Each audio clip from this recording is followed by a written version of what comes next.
We hope you're ready for some down-home Southern cooking. When Southern Women Cook is a new, first-of-its-kind cookbook featuring more than 300 recipes and stories that showcases the women who've shaped Southern cooking. And this is thanks in part to these ladies here. Yes. Toni Tipton-Martin, Editor-in-Chief of Cook's Country and a James Beard Award-winning author, and Morgan Bolling, Cook's Country Executive Editor and TV personality. Ladies, good to have you. Thank you for having me. Congratulations. Yes, we're so excited. Okay, what was the inspiration for this book? Well, we both had a passion for women.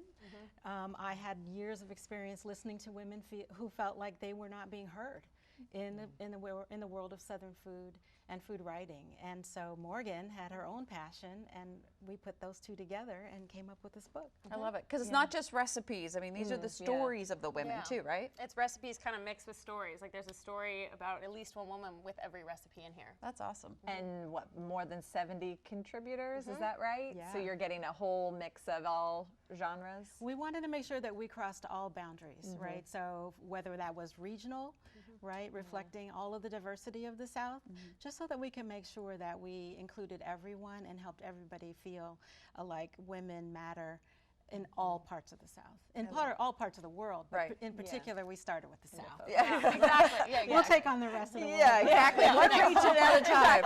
But Southern cooking is so iconic, of course. What are you making for us today? Okay, so I'm making some corn muffins, which is one of my favorite recipes in this book. They're fresh corn muffins. So they're really simple, but there's some fun tricks to it. Okay. So I have all my dry ingredients here. It's just kind of your standard mix. So it's flour, baking powder, baking soda, some sugar, and some cornmeal, but I held out some. So I have a half cup of cornmeal here, and I'm adding milk to that. And I microwave this mixture. So I microwave it for a couple minutes, usually like anywhere between 1 to 3 minutes. And then it kind of gels. So I have one. Tony's gonna swap it out for me. Yeah, here we go. The magic of all this. Is it buttermilk? It's just whole milk, just regular whole Okay. milk. Buttermilk works well too, but honestly with this, we have some sour cream for some of the like tang you get from buttermilk. Okay. And so you can see how much it changes. Oh, wow.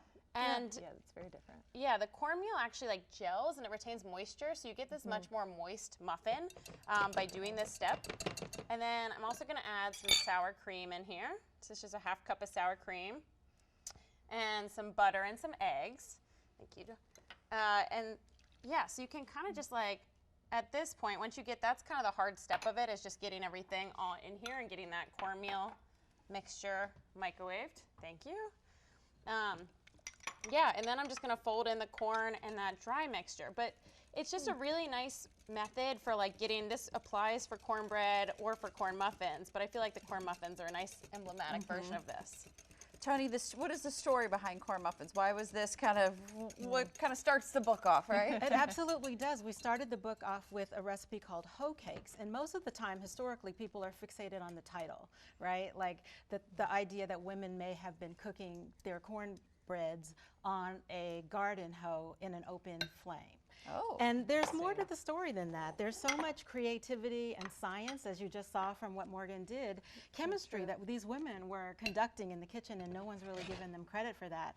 Plus, a cornbread can transfer across all different cultures. So people can do different things with it, whether they add sugar or honey or whole grains, or as in the case of this one, we season a butter with cardamom as a tribute to Asha Gomez, who is an Indian author and chef who has a book called My Two Souths, and she speaks about her Southern Indian heritage and her Southern American history and combines the two together. It's really cool. This is amazing. The stories are incredible. We want you all to know When Southern Women Cook is available now, but also you can come hang out with these ladies, with Toni and Morgan tonight at 7 p.m. at Bold Fork Books on Mount Pleasant Road Northeast and celebrate with them. Ladies, oh, that looks so good. Yeah. Thank you all so much. We should have a taste. Oh, yes, please. Exactly.